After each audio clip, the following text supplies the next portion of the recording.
The South African Police or National Acting Police Commissioner Khomotso Phahlane says 4 people were arrested so far on the OR Tambo heist. 1 police officer has been implicated. He also says no money has been recovered so far and that the money figure is still under investigation. We are still looking for the money.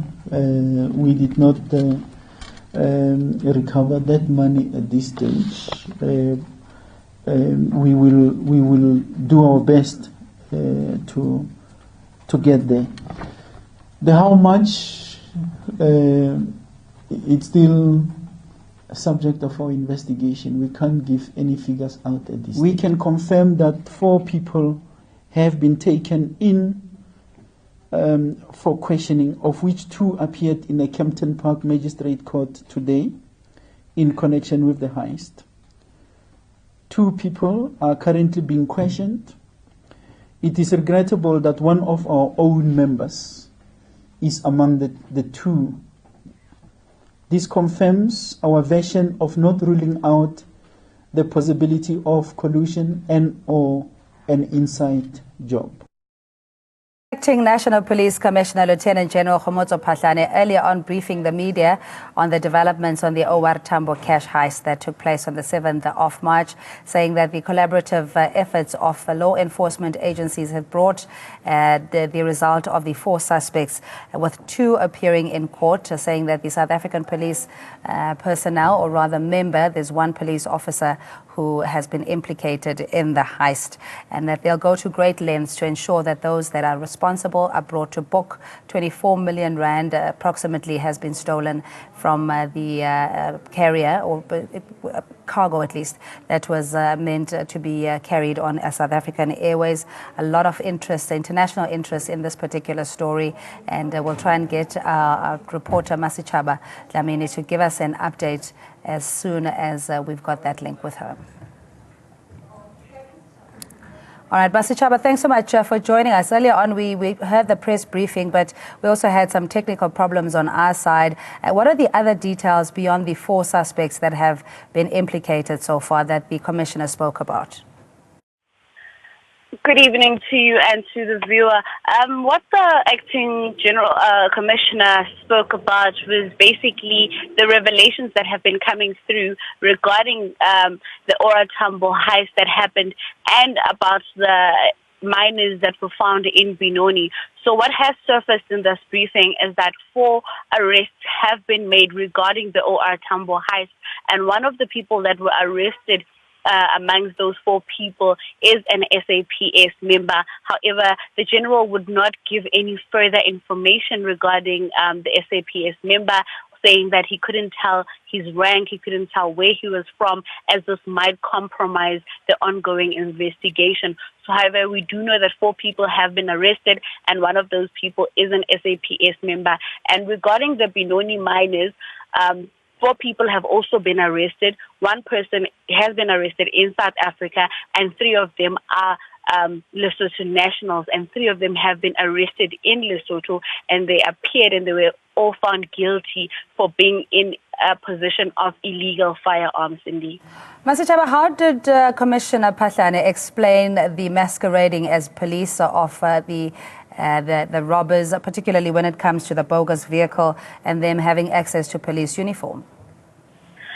What the general has said is that the vehicle was made to look like an SAPS vehicle. So he said that this vehicle is not really belonging to the SAPS. It was just marked to look like a SAPS vehicle. And regarding the uniform, he says that this is really bothering to him, that this could have gone this far. And he has also said that the amount of work that has been done and where they are right now is all thanks to the intelligence that the SAPS has.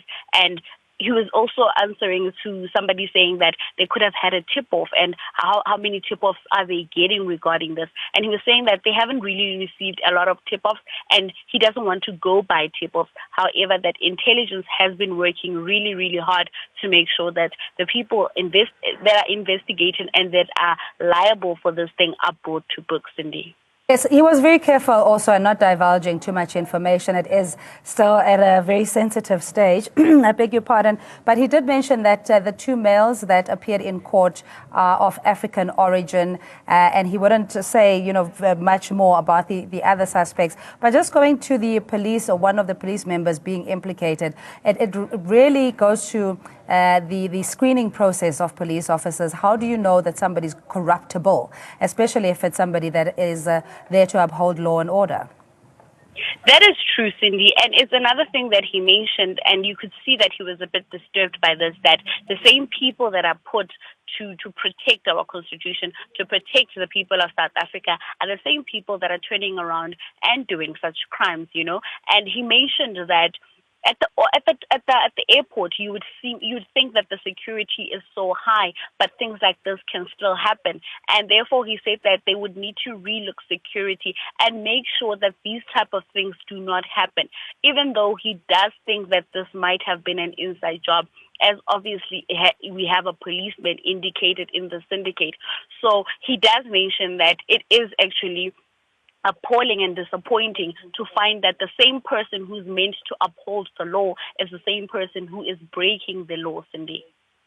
Much. That is ANN7 reporter Masichaba Dlamini. Thank you so much for that update. Coming to us live from OR Tambo International, where Acting National Police Commissioner Lieutenant General Khomotso Phahlane was briefing the media on developments on the OR Tambo cash heist. And on to another big story. As the April the 1st deadline looms, the stakeholders in SASSA grants issue continue to spar. As the matter comes up in the Constitutional Court tomorrow, both the Treasury and Social Development Ministry are confident that the grants will be dispersed in time. But both seem to be passing the buck on accountability, putting the onus on Social Development Ministry. Finance Minister Pravin Gordhan told the Standing Committee on Public Accounts the final decision rests with the Constitutional Court. Declaring the CPS contract illegal, Gordhan says he will only support the extension of the invalid contract if the Constitutional Court directs it. And pushing for the banks to be made stakeholders in grants distribution, the minister says they cannot be excluded from the bidding process arbitrarily. The contract between SASSA and CPS is declared invalid, as I indicated earlier. The declaration of invalidity is suspended, pending the decision whether to award a new tender after the tender process is rerun. So the court has the ability to say, although something is illegal, because of what we described earlier on as the higher duty to ensure that people continue to receive the grants, it can suspend the unlawfulness. Extension will be unlawful. That's option one. Option A. It will be unlawful because the court has declared this tender to be unlawful. And that if you do want to exercise that option, you have to go back to the Constitutional Court. Option two here is that banks that provide services to the majority of beneficiaries, in this instance Grindrod Bank, be utilized in some way. Now Grindrod Bank apparently has accounts for each of the recipients. The option three, use all the banks who want to comply with SASSA's requirements and use their network to actually distribute grants. The question is whether it is all SASSA's fault. The Treasury hasn't come out with an adequate plan B to replace CPS, and Treasury's suggestion to use bank as an alternative distributor was ill-conceived. Treasury played a subtle hand in perpetuating the myth that Grindrod keeps the interest generated from SASSA funds, and Treasury's refusal to approve a new CPS deal defies logic, as the minister accepted the deviation may have legal standing. The ways to disqualify a bidder are more elegant than that. I can't look at your forehead and say, you shouldn't bid. No, I'm actually very serious about it. But I mean, you've got to have a due process to arrive at the conclusion that these ones disqualify. It can't be just, you get my point, right? Yeah. Yeah. It can't be arbitrary. Thanks, the minister is helping me with English. It can't be arbitrary. So there can be, I mean, to my understanding, I don't think there is a ground at this stage simply to say in this case, banks don't qualify. And joining us live in studio is Sepo Hadima, political analyst, and Ellison Tilly is with Right to Know, member of the National Working Committee Group. And thanks to our guest, a good evening to you and welcome, Sepo. Just looking at the role that National Treasury could have played in ensuring that we at least mitigate the impact of this particular crisis, do you think that they could have done more? Nothing at all. I think it's unreasonable to have expected National Treasury or the Minister of Finance, Gordon, to have done anything more different than what he said before the Standing Committee on Public Accounts today. And certainly I think is the correct way that he's approaching it. The questions that still remain unanswered and very worrying for me is first and foremost, knowing full well that there was no contract after all since it was declared invalid, and that in any case the invalid contract was ending now, why did SASSA and the Ministry of Social Development see it fit to approach the Constitutional Court on the basis that they have? Their course of action certainly doesn't make any legal sense at all. And I'm not sure, I'm not casting in aspersions, but I'm worried about the quality of the legal advice that they have received. Now, for example, we saw yesterday that they could not even submit or provide further particulars as directed so by the Chief Justice. And that difficulty certainly can be understood against the background that their course of action is untenable. And I would be very surprised if tomorrow the Constitutional Court would actually agree with them, because the Constitutional Court has to consider the facts and the merits of this case, but they have to actually look ahead 100 years from now. What impact will this have on jurisprudence? What impact will this have on the rule of law? And one wonders, why did SASSA specifically not rather approach the court on two things? First and foremost, against the company Cash Paymaster Services, so that they secure the database. Today we saw in the hearings in Parliament that the database, there's still no certainty as to who actually owns it. And I said that that database belongs to the state. Therefore, if they had followed that course of action, it would have made sense. Secondly, if, for example, they want to now not contract with Cash Paymaster Services and they want to contract with another entity which is in the private sector, I can foresee this matter ending up in the courts again, because an aggrieved party, which certainly will be Cash Paymaster Services, and will understand in terms of the amounts that they stand to lose, which will be over R750 million in profits that they will lose should this contract not be extended. So therefore, they will go to court. So we will be in an unending litigious process which will impede. So why are they not therefore considering to secure the database and contract with one of the state agencies?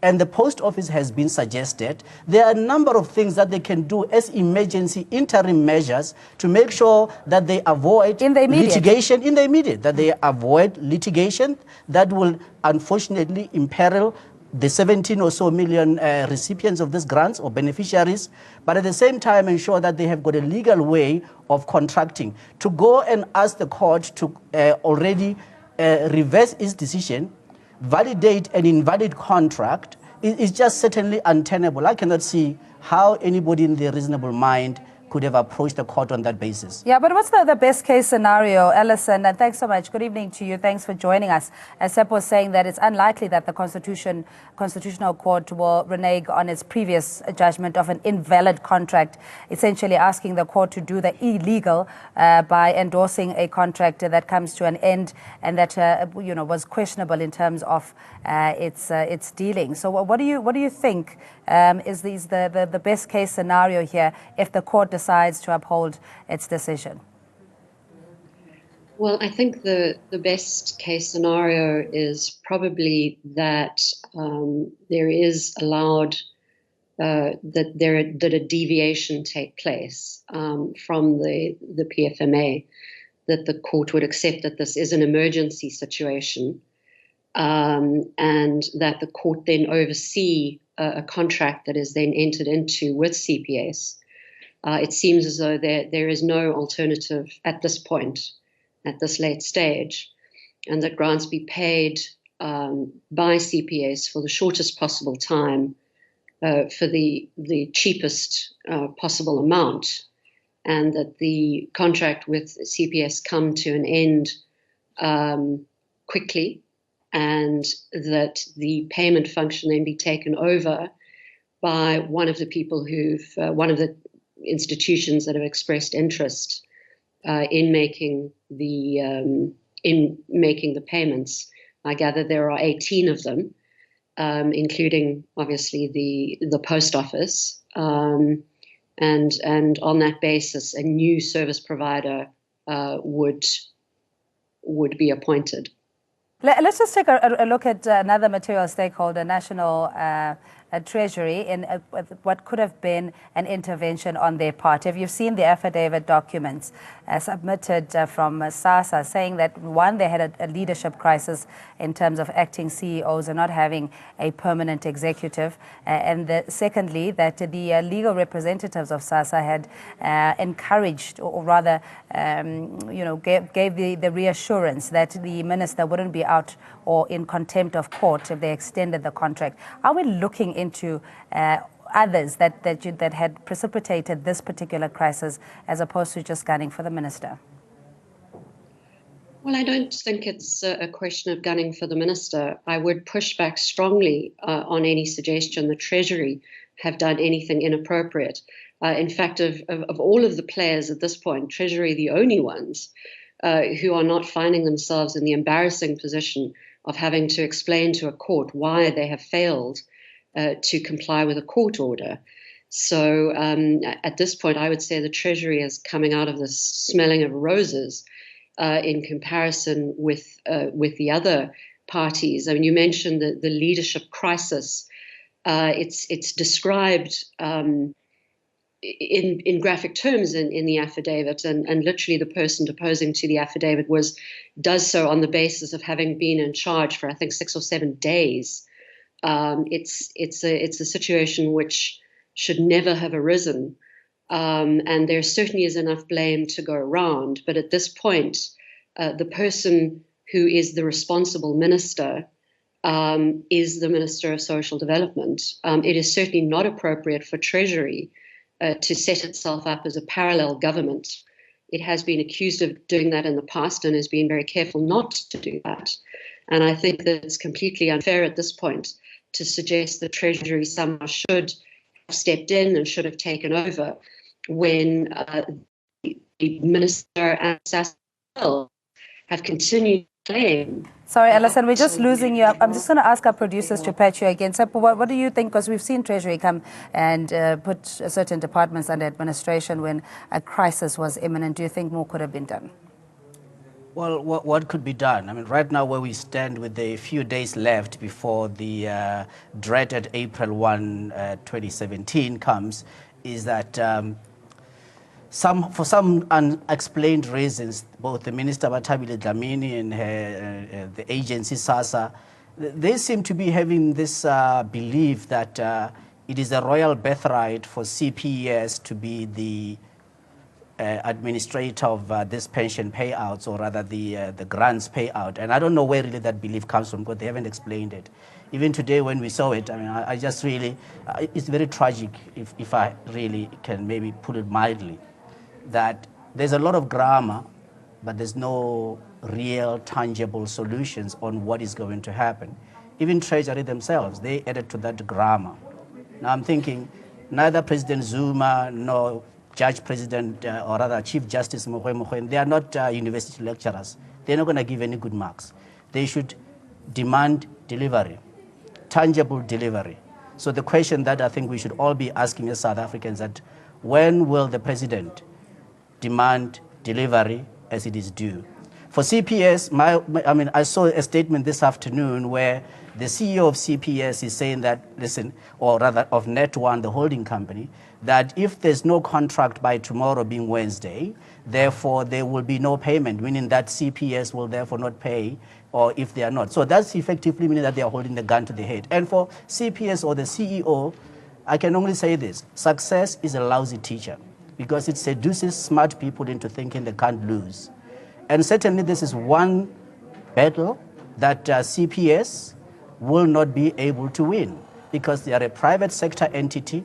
They do not have a birthright over this contract, and therefore they are going to be challenged, as they were successfully so in 2014, as we saw the Constitutional Court rule against them, against the contract that they have. So when will they sober up? When will the highest office in the land, the presidency, really demand that the database of the 17 or so million people that are recipients of these grants, the beneficiaries, that it be where it belongs, which is with the state? And once it is with the state, the only way they can avoid and not embarrass themselves before the Constitutional Court is if they were to contract with any other state entity, whereby they can therefore circumvent, so to speak, the requirements on PFMA. Because if they go with the private sector entity, I can tell you, Cindy, we are going to see aggrieved other parties that have got interest that are going to go to court, and the whole thing will end up being a spectacular mess. We need leadership right now. We need decisive action to be taken. And for this insistence by the minister,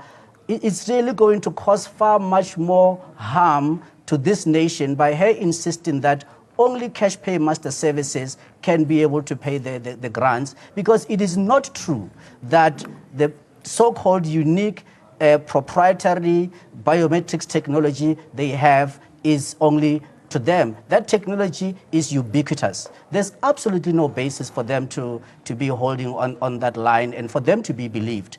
And somebody has to take action, but they got to take action fast. We do no longer have any more days, because we are seeing anxiety amongst the nation, amongst the citizens, and that certainly cannot be correct for any caring government in terms of our constitutional democracy.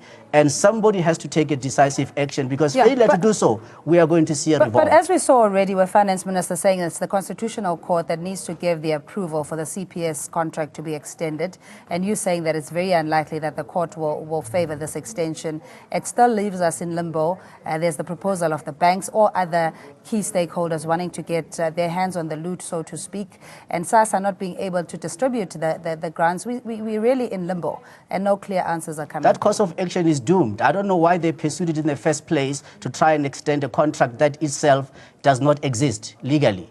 So it's really still bizarre and absurd that they chose to go that route. If they had wanted, for example, that they want an exemption from the PFMA requirements as far as, or provisions as far as procurement is concerned, that one could have understood that course of action to say, well, we are in an emergency, even though it is created. These are the architects of the emergency, which is going to lead to catastrophe. But if they had gone the course of action of, say, we want to contract with any other, but please exempt us, or you, the court, exempt us from having to follow the due process as outlined in PFMA, one would have understood, and I'm sure Treasury would then have had no reason legally to unreasonably withhold that exemption. I'm sure they would have seen the seriousness and granted it. But to go before court with the course of action that they have, it left Treasury with no other choice but to have a wait-and-see approach. But can we afford a wait-and-see approach where we are? And I'm saying, no, we can't. Yeah. Ellison, sorry about that. I believe you're back with us. Ellison Tilley, member of the National Working Group. Just closing remarks for you, with the minister saying that we shouldn't perpetuate these scare tactics. All will be well, and hopefully a long-term solution will be found. How confident are you that this situation can be turned around, at least in the short term? Well, I'm not confident at all that it can be turned around from a legal point of view. I think the grants will probably be paid. I think that will probably happen. But as has been the case for the last week, we still don't know the terms of the contract by which the grants will be paid, and we don't know how much Net One, who seem to be the inevitable people who are going to get the contract to do this, at least in the short term, we don't know how much they're going to be paid. What does seem clear that whatever it is, it's too much. To leave it there, thanks indeed. Ellison Tilley, member of the National Working Group, and Tsepo Khadima, political analyst as always.